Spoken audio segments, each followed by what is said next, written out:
유명한 회사에서 한정된 물량만 만들어서 판매하는 것을 명품이라고 하고, 그 명품이 부러워서 비싸니까 비슷하게 만들어서 명품인 것처럼 가지고 다니는 것을 짝퉁이라고 합니다. 이 명품과 짝퉁 보면 모양이 똑같아요. 그런데 전문가가 아니라도 누구나 다 명품과 짝퉁을 한눈에 구별할 수 있는 방법이 있습니다.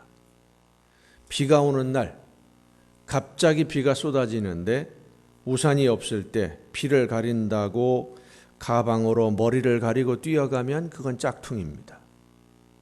비가 오는데 가방이 비에 젖을까 봐 가슴에 꼭 품어 안고 뛰어가면 그건 명품입니다. 품에 안고 다니는 가방이라서 명품이랍니다. 명품을 많이 가지고 살면 명품 인생이 되고, 명품이 없으면 실패한 인생이라고 일반적으로 보통 생각들을 합니다. 그래서 명품 가방 하나 정도는 가지고 있으려고 하고, 명품을 갖지 못할 그런 형편이니까 짝퉁이라도 하나 가지고 있어야 된다. 사람들이 그렇게 생각을 하는데, 여러분은 명품을 몇 개나 가지고 계십니까? 대답이 없는 거 보니까 하나도 없나 봐요. 따라서 합시다. 내가 명품이다. 내가 명품이다. 이런 거 할 때는 이렇게 하면서 하는 겁니다. 내가 명품이다. 여러분이 명품입니다. 사람들이 왜 명품을 찾고 명품을 좋아하느냐? 자기가 명품이 못 되니까 명품 가방 들고 옷으로 치장을 하고는 명품인 것처럼 행세를 하고 싶은 겁니다. 내가 명품이 되면 다른 것 필요가 없어요. 아름답게 빛나는 보석은 보석 그 자체로 아름다운 겁니다. 유명한 배우들을 보면 허름한 트레이닝복 하나 걸쳐 입고 돌아다녀도 사람들의 시선을 한 몸에 다 받습니다. 왜냐하면 명품이니까. 내가 명품 인생이 되면 사람들이 만든 명품이라고 하는 것은 그냥 장식품에 불과한 것이 되어버리고 맙니다. 요즘 시장에 가면, 또 마트에 가면 과일이 아주 많아요. 사과, 배, 아주 멋있게 아주 화려하게 포장을 해서 진열을 해 놓았습니다. 그런데 그 화려한 포장이 과일의 맛을 결정해 주지는 않습니다. 겉으로 멋있게 보이는 것이지, 포장이 멋있게 되었다고 해서 맛없는 과일이 맛있는 과일이 되지는 않아요. 정말 맛있는 과일은 화려하게 포장하지 않아도 됩니다. 그냥 있는 그대로가 맛이 있으니까. 오늘 우리에게 주시는 말씀을 듣고 말씀을 따라 순종함으로써 아름다운 보석이 되고 최고의 열매가 되고 하나님 앞에 명품이 되는 은혜가 여러분 모두에게 충만하게 임하시기를 축원합니다. 수능 시험이 눈앞으로 다가와 있습니다. 인생이 걸린 시험이기 때문에 학생들은 물론이고 부모님들도 초긴장 상태인데, 부모님들은 자녀들이 좀 더 열심히 공부하기를 바라고, 또 자녀들 나름대로 최선을 다해서 열심히 하고 있는데 자꾸만 재촉을 하니까 잔소리로 들려서 공부하라 라는 말만 들어도 공부하고 싶은 마음이 달아난다고 합니다. 그래서 세상에서 제일 힘든 농사가 자식 농사라고 하죠. 근데 자식 농사보다 더 힘든 농사가 하나 있습니다. 신앙 농사입니다. 자식 농사가 힘든 것은 부모가 원하는 대로 자녀들이 움직이지 않기 때문입니다. 자녀들 나름대로 생각이 있고 자녀들 나름대로 부딪히는 현실이 있어요.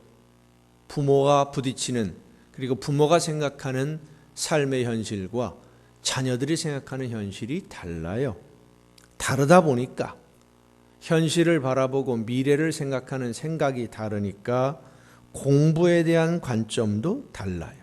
그래서 공부하라고 하면 할수록 부모와 자녀의 사이는 멀어지게 되고 대화는 사라지고 싸움만 일어납니다. 그래도 부모와 자녀라는 이 관계가 가족이라고 하는 울타리 안에서 지켜지니까 부딪히기도 하고 싸우기도 하고 또 서로에게 상처를 주기도 하면서도 그래도 가족이라는 울타리 안에 있다 보니까 양보하게 되고 이해하려고 하게 되고 그러다 보면 서로의 상처를 치유하고 또 어우러지면서 함께 성장해 나가는 것, 이게 가정입니다. 그런데 신앙생활은 그렇지 않습니다. 싫으면 안 보면 그만이고 듣기 싫으면 떠나면 그만이기 때문입니다. 처음에 목회를 시작하면서 참 의욕이 넘쳤습니다. 젊기도 했었지만 말씀을 전하고 가르치면, 그래서 말씀을 알아듣기 쉽게 잘 설명하고 하나님의 말씀대로 바르게 살도록 인도하면 하나님이 기뻐하시는 열매를 맺는 성도들로 날마다 거듭나게 되고 날마다 성장할 것이다 라고 생각을 했습니다. 그래서 말씀을 잘 전하기 위해서 많이 준비하고 그리고 전한 말씀을 듣고 깨달았으면 말씀대로 살아야 된다, 말씀대로 실천해야 된다, 열심히 전했습니다. 하지만 목회를 하면 할수록, 시간이 지나면 지날수록 말씀을 전하는 것이 얼마나 힘든 일인지 실감나게 됩니다. 아무리 전하고 아무리 가르쳐도 들은 건지 안 들은 건지 구분이 잘 안 돼요. 말씀을 받아들였는지 안 받아들였는지 표정을 보면 알 수가 없어요. 특히 우리 난광교회 성도님들은 특히 심해요. 아멘도 안 해요. 웃지도 않아요. 표정의 변화가 전혀 없어요. 그랬다가 집에 가서 두었다 웃어요. 혼자 씩 웃고 혼자서 입을 뒤집어 쓰고 아멘하고. 그러니 말씀을 전했는데 들었는지 안 들었는지, 하나님의 말씀을 들었으면 변하는 모습도 있어야 되고 성장해서 열매를 맺는 모습도 보여야 되는데 성장하는 모습이 안 보이고 열매도 안 보이고, 좀 변화되고 성장한 듯 싶다 보면 어느새 예전의 모습으로 돌아가 있고 때로는 예전보다 더 못한 모습도 보게 되니까 말씀을 전하고 가르치는 것이 무슨 소용이 있나 하는 생각도 들기도 했습니다. 아무리 전하고 가르쳐도 또 권면하고 또 권면해도 필터링을 해서 걸러서 듣는 그런 모습을 보면서 하나님 앞에 기도할 수밖에 없었습니다. 하나님, 제가 해야 할 일이 무엇입니까? 제가 할 수 있는 일이 무엇이 있습니까? 그때 하나님이 주신 응답이, 너는 씨를 뿌리고 물도 주고 거름도 주면서 벌레가 생기면 제거하고 잡초가 보이면 뽑으면 되는 것이고, 그 씨가 자라고 열매를 맺는 건 네가 할 수 있는 일이 아니다. 그리고 어떤 열매가 맺히고 있는지, 어떤 열매를 어떻게 거두고 있는지 너는 알지 못한다. 하나님만이 아시는 거니까. 그래서 요즘은 기도하면서 하나님의 말씀을 바르게만 전할 수 있도록 성령께서 나를 붙들어 주옵소서 기도하며 그저 말씀만 전하려고 합니다. 제가 할 수 있는 일이 하나님의 말씀을 전하는 것 말고는 할 수 있는 게 없더라고요. 그래서 말씀을 전하기 위해서 준비할 때마다 하나님 앞에 기도하는 것은 말씀을 듣는 모든 성도들에게 성령께서 역사해 주셔서 헛된 씨앗이 되지 아니하고 길가에 떨어진 씨앗이나 가시덤불에 떨어진 씨앗이나 돌밭 위에 떨어지는 그런 씨가 아니라 옥토에 떨어지는 씨앗이 되어서 아름다운 열매를 30배, 60배, 100배를 거둘 수 있도록 성령께서 역사해 주옵소서 기도할 뿐입니다. 그리고 말씀으로 씨를 뿌리고 필요할 때는 정말 조심스럽지만 잡초를 제거하기 위해서 노력도 합니다. 하지만 열매를 맺는 것은 하나님께 맡겼고 그 열매로 인해서 복을 받는 것도 각자가 알아서 해야 할 일이기 때문에 그저 바라보며 기다릴 수밖에 없습니다. 열매가 없어서 하나님이 기뻐하시는 열매를 많이 맺어야 복을 받게 되는데 하나님이 주시는 복을 받지 못하는 모습을 보면 안타깝습니다만 할 수 있는 게 없어요. 전하는 말씀을 듣고 순종한다면 언제든지 얼마든지 어떤 말씀이든 때로는 듣기 싫은 말씀이라도 전하고 가르치고 권면하겠지만 듣지 않고 걸러서 듣고 내 마음에 드는 말씀만 내 형편에 맞는 말씀만 골라서 들으니 흔히 말하는 내가복음이라고 하지요. 복음서가 보통 4개라고 우리가 알고 있지만 복음서가 5개입니다. 마태복음, 마가복음, 누가복음, 요한복음, 내가복음. 어디 가서 또 정용철 목사가 복음서가 5개라고 했다더라. 그러면 제가 이단이 됩니다. 그러니까 그런 소리는 하지 마시고 우리끼리만 알아들으면 돼요.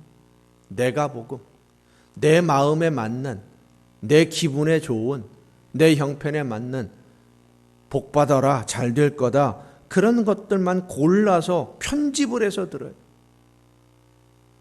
이러면 안 됩니다. 이렇게 신앙생활하면 안 됩니다. 이건 고쳐야 됩니다. 하나님이 우선입니다. 말씀이 우선입니다. 하나님이 원하시는 대로 살아야 됩니다.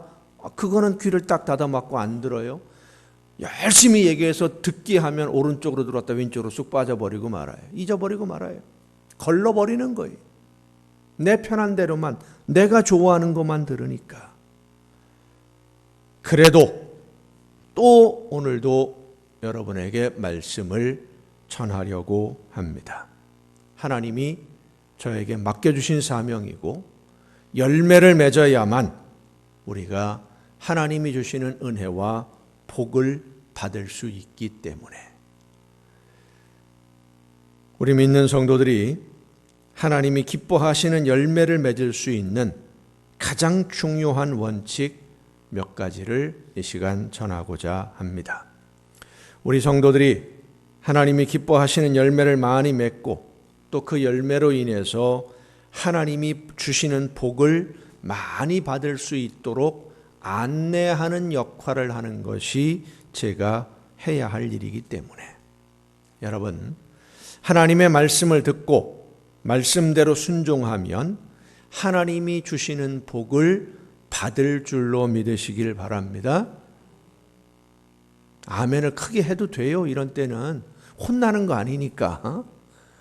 하나님의 말씀을 듣고 말씀대로 순종하면 하나님이 주시는 복을 많이 받게 될 줄로 믿습니다. 반대로 말하면 하나님의 말씀을 들었는데 그 말씀대로 순종하지 않으면 하나님이 이미 주신 것도 거두어 가시는 것을 잊지 마시기를 바랍니다. 이럴 때는 아멘 안 해도 돼요. 그거 뜨끔한 거거든요. 무서운 말씀이거든요. 이미 주신 것도 거두어 가신단 말이에요. 그러나 하나님은 말씀을 듣고 말씀을 믿고 말씀에 의지해서 순종하면 약속하신 대로 그 약속보다 우리가 생각했던 것과는 비교할 수 없는 놀라운 은혜와 복을 허락해 주시는 줄로 믿으시길 바랍니다. 그 복은 하나님이 주시는 복은 내가 받고 싶은 것을 주는 것이 아니라 나에게 필요한 것을 주셔요. 내가 받고 싶은 것과 나에게 필요한 것은 다릅니다. 정말로 나에게 필요한 것 내가 모를 수가 있어요. 여러분 우리가 몸이 아파서 병원에 가면 의사 선생님이 진찰을 합니다. 다 검사를 하고 진찰을 한 다음에 처방전을 줘요. 그 처방전을 가지고 약국에 가서 약을 사서 그 약을 먹습니다. 만약에 의사 선생님을 만나서 내가 지금 먹고 싶은 약이 요 약인데 다른 거 뭐 검사할 것도 없고 진찰할 것도 없고 이 약만 처방 좀 해 주십시오. 그러면 뭐라고 그럴 것 같아요? 제가 의사라면 그럴 겁니다. 당신이 의사 하시오. 왜 의사한테 와? 왜 병원을 찾아와? 전문가인 의사가 처방하는 대로 먹어야 돼. 왜? 그게 내 몸에 필요한 약이니까. 내가 지금 그 약을 먹어야 내 몸의 건강을 회복할 수 있으니까. 내가 원하는 것을 달라고 해서는 안 되는 거예요. 하나님의 말씀도 그렇습니다. 내가 듣고 싶은 말씀 골라서 듣고 내가 받고 싶은 복 골라서 달라고 하는 것은 올바른 믿음이 아닙니다. 지금 나에게 말씀하시는 하나님의 말씀을 듣고 그 말씀대로 순종하고 하나님이 나에게 가장 필요한 것을 주실 때 감사함으로 받아서 기뻐하고 즐거워하며 하나님께 영광을 돌리는 것이 올바른 성도의 신앙생활인 줄로 믿으시길 바랍니다. 말씀 듣고 그대로 순종해서 맺는 열매가 하나님이 기뻐하시는 열매예요. 그런데 열매를 맺고 싶다고 해서 다 맺을 수 있는 게 아닙니다. 열매를 맺는, 특히 하나님이 기뻐하시는 열매가 우리의 삶에서 날마다 더 풍성해져야 되는데 그 열매, 하나님이 기뻐하시는 열매를 맺을 수 있는 가장 기본적인 원칙을 알아야 돼요. 아름다운 열매, 하나님이 원하시는 선한 열매를 맺으려면 먼저 나무가 변해야 됩니다. 로마서는 우리에게 말씀해 주십니다. 돌감람나무인 우리가 참감람나무인 예수님께 접붙여져서 참감람나무의 진액을 받아 참감람나무가 되었다. 돌감람나무는 아무리 노력해도 좋은 열매 맺지 못합니다. 쉽게 표현해서 그렇습니다. 우리나라에 보면 시골에 고염나무가 있어요. 고염나무 아시지요?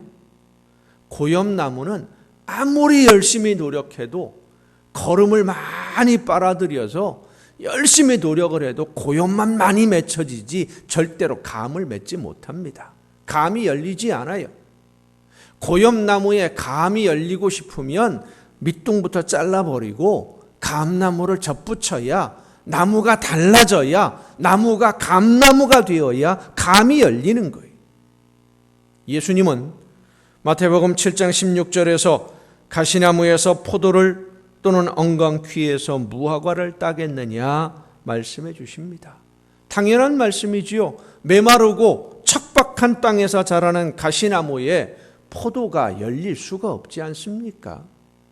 가시나무 덩쿨이 포도나무 덩쿨처럼 우거진다고 하더라도 그 가시나무에서 거둘 수 있는 것은 가시나무 열매밖에는 없어요. 엉겅퀴에 무화과 열매가 열리지 않는 것 상식입니다. 어떤 열매가 열리는가를 보면 그 나무의 종류를 알 수 있는 것처럼 하나님이 원하는 열매를 맺으려면 먼저 나라고 하는 이 나무가 내가 하나님이 원하는 사람으로 변화되어야 될 줄로 믿으시길 바랍니다. 나무가 변해야 맺히는 열매가 달라져요. 사람이 근본적으로 달라지지 않으면 결국은 본래의 모습으로 되돌아간다는 말씀이지요. 사랑하는 성도 여러분, 무엇을 해야 할까를 생각하기 전에 성령의 충만하심으로 예수님을 닮기 위해서 하나님의 말씀에 귀를 기울여 순종하는 여러분이 될 수 있기를 간절히 바랍니다. 죄악의 뿌리는 불순종입니다. 내 생각과 내 욕심을 앞세워서 하나님의 말씀이 그렇다는 건 알겠는데 말씀대로 순종하면 하나님이 책임져 주신다는 것도 알겠는데 내 현실은 그렇지 않아. 이게 불순종이에요. 그게 죄악의 시작이에요. 하나님에게 대적하는 것입니다.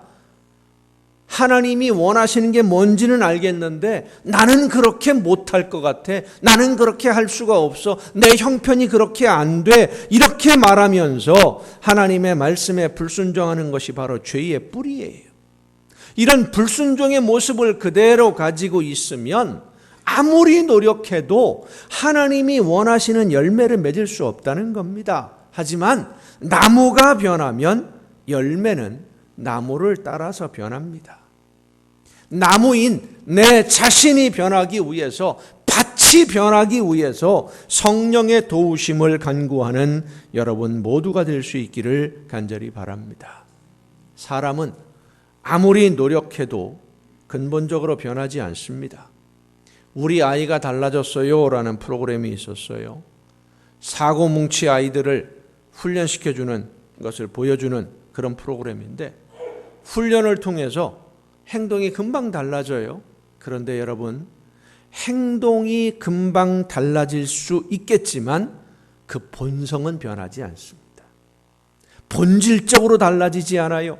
훈련하고 연습한다고 해서 사람의 본성이 욕심을 앞세우고 하나님의 말씀에 불순종하고 내 생각을 앞세우는 나 자신만을 생각하는 그 본질적인 본성은 변하지 않아요. 왜? 죄로 물들어 있으니까. 여러분, 더러운 걸레를 가지고 방을 닦으면 더 더러워집니다. 흙탕물로 세수할 수 없습니다. 근본적으로 바뀌지 않으면 오직 성령의 역사하심으로만 우리가 변화될 수 있음을 믿으시기 바랍니다. 신앙생활을 하다가 낙심하고 실망하는 분들을 보면 대부분 비슷한 이야기를 합니다. 내가 이렇게 열심히 노력하고 내가 이렇게 열심히 했는데 아무것도 달라지는 게 없다. 당연하지요. 여러분, 가시나무가 아무리 열심히 노력한다고 포도 열매 맺을 수 있겠습니까? 가시나무가 포도 열매를 맺으려면 뿌리째 잘려서 포도나무이신 예수님에게 접붙여져야 됩니다. 말씀을 듣고 순종함으로 근본이 변해야 열매다운 열매를 맺는 것이지, 내가 지금 가시나무인데 아직 엉겅퀴로 그대로 있는데, 돌감람나무인데 고염나무인데 제대로 된 열매 한번 맺어보겠다, 내가 아무리 열심히 노력한다고 해서 이 되는 게 아니에요. 우리가 신앙생활에 실패하는 가장 큰 이유가 뭐냐? 내가 해보려고 하니까. 내가 하나님의 말씀을 듣고 내가 순종하고 내가 사명을 감당하려고 하니까 결국 실패하는 거예요. 여러분, 내가 하는 것이 아닙니다. 내 안에 성령께서 역사하셔서 나를 변화시켜 주셔야 성도다운 성도가 되고 자녀다운 자녀가 되고 열매다운 열매를 맺게 됨을 믿으시기 바랍니다. 내가 해보려고 하면 반드시 실패해요. 그래서 우리는 나 자신이 새로워지고 변화되기 위해서 하나님의 은혜를 사모하고 성령의 도우심을 간구해야 되는 것입니다. 다른 사람 바꾸어 달라 하기 전에, 세상을 변화시켜 달라고 하기 전에 나 자신이, 내가 날마다 성령으로 거듭나게 하여 주옵소서. 성령께서 나를 붙들어 주시고 성령의 권능으로 나를 주관해 주시고 내 생각과 내 마음과 내 모든 것을 온전히 새롭게 하여 주옵소서 기도해야 됩니다. 그리고 성령께서 내 마음에 역사하실 때, 하나님이 원하시는 뜻이 무엇인지를 깨달아 알게 해 주실 때, 나에게 말씀해 주실 때 믿음으로 순종해야 됩니다. 그러면 변화돼요. 그런데 이 순종이 힘들고 어려워요. 녹슬고 망가진 나를 갈고 닦아서 녹을 다 벗겨내고 새로운 도구로 만들어지는 과정 쉬울 수가 없지요. 여러분, 녹슨 칼 갈아서 날이 시퍼렇게 선 새 칼로 만들려면 칼을 가는 사람도 힘이 들겠지만 그 날이 세워지기까지 두드려 맞고 숫돌에 갈려 나가고 뜨거운 불에 들어갔다 나오는 이 칼은 더 힘들고 더 고통스러운 거예요.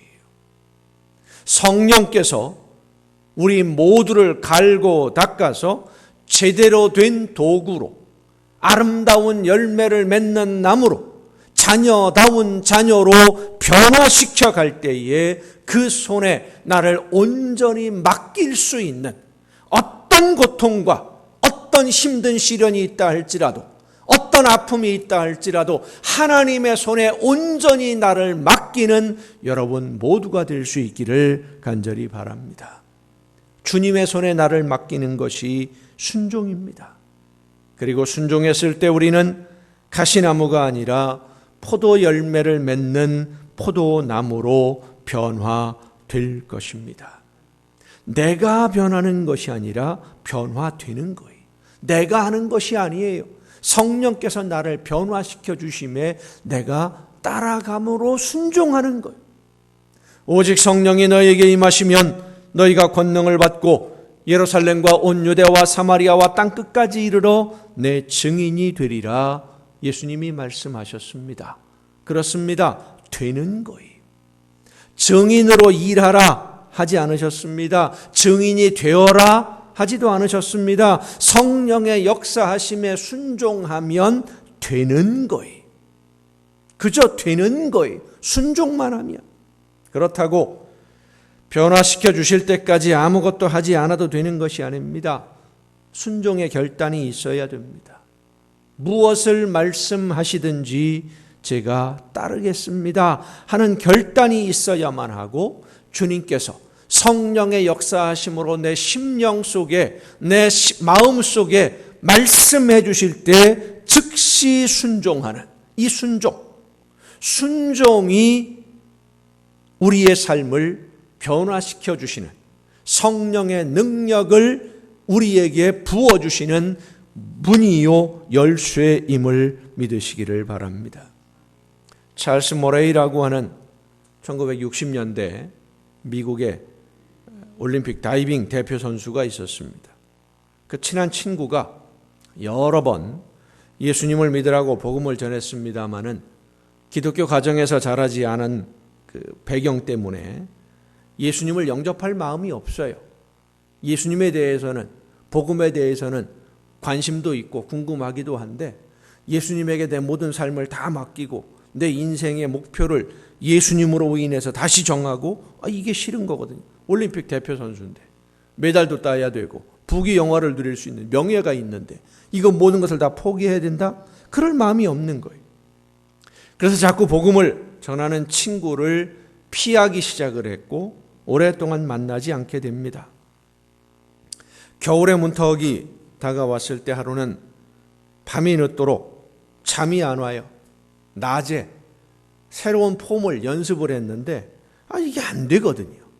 실패를 계속했어요. 어떻게 하면 이걸 성공할 수 있을까? 고민하느라 잠이 오지 않는데 이리저리 뒤척이다가 문득 생각이 났어요. 이런 자세에서 몸을 이렇게 움직이면 이런 게 나오겠구나. 얼른 생각이 났는데 그걸 실천해 보려고, 되는지 안 되는지 한번 해보려고 수영장으로 갔어요.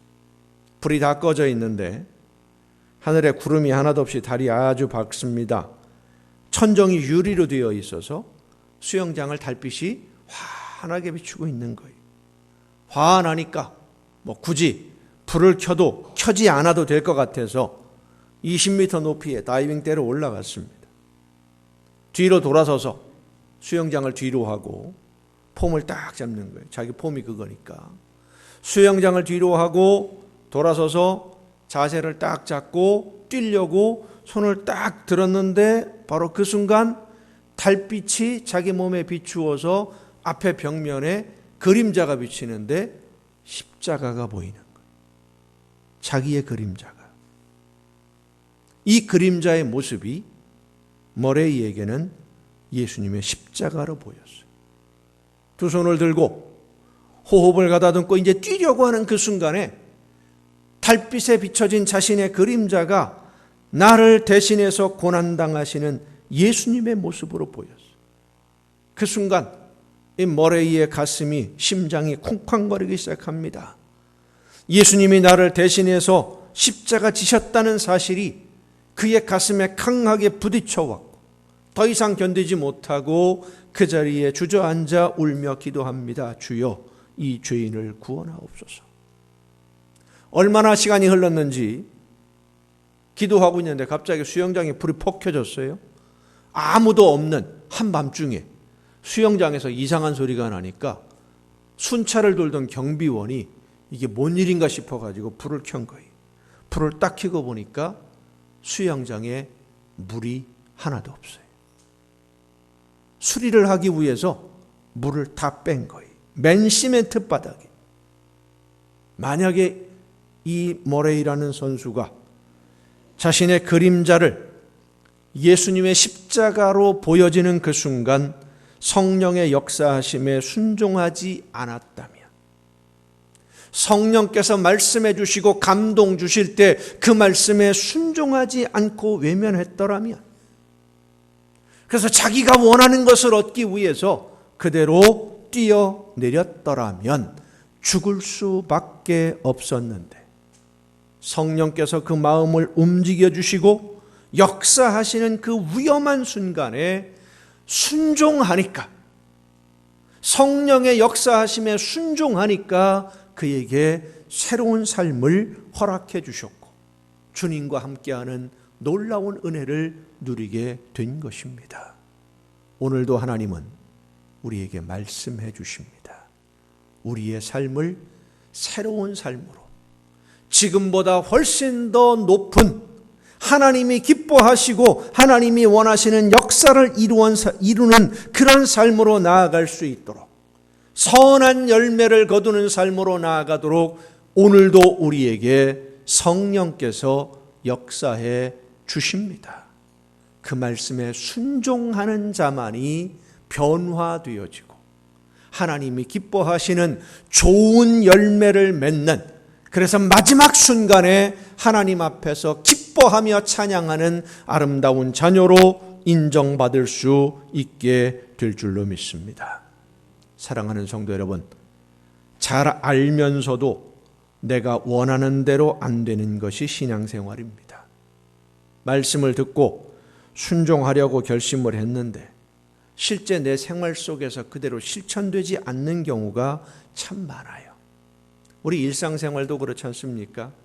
식단 조절하고 운동 열심히 해서 내가 건강하게 살아야지, 안 좋은 거는 이제 더 이상 안 먹고 건강에 좋은 음식만 먹어야지 결심을 딱 했는데 눈앞에 맛있는 치킨이 보이고 고기 굽는 냄새가 진동을 하면 나도 모르게 오늘만, 이번 한 번만, 한 달에 한 번 정도는 괜찮아, 나도 모르는 사이에 내 손에 젓가락이 들려져 있고 나도 모르는 사이에 고기를 향하여 내 손이 다가가고 있고 마음은 원하지 않는데 몸이 제멋대로 움직여서 고기 한 점을 상추에 싸서 입에 넣고 씻고 있는 내 모습을 발견하지 않습니까? 나도 모르는 사이에. 우리 일상생활에 인생에 성공한 사람들을 보면은요, 참 지독하게 자기 자신과 싸운 사람들이에요. 지독하게 싸워요. 안 좋은 거 절대로 안 먹고. 격투기 선수 중에 일본에서 활동하는 추성훈이라는 선수가 있어요. 이 선수가 방송에 나와서도 보면 밥을 안 먹어요. 그 맛없는 닭가슴살만 먹어요. 근육을 만들기 위해서. 그래야 운동을 할 수 있으니까. 탄수화물, 밀가루도 안 먹어요. 철저하게 먹을 게 그거밖에 없는데도 안 먹어요. 차라리 굶으면 굶었지. 먹기 시작하면 걷잡을 수 없다는 것을 본인이 아니까 지독하게 살아요. 자기 자신에게 철저하게 하는 사람이 성공하듯이 우리는 신앙생활에 정말 철저해야 됩니다. 타협하지 말고 최선을 다해야 돼요. 누가복음에 보면 예수님을 만난 10명의 나병 환자의 이야기가 있습니다. 예수님을 만나고 말씀을 듣고 제사장에게로 가는 동안 자기들의 몸이 깨끗해졌다는 것을 알았어요. 그 10명 중에 한 사람이 예수님에게 돌아와서 예수님을 다시 만나고 내 믿음이 너를 구원하였느니라 구원의 기쁨을 누려요.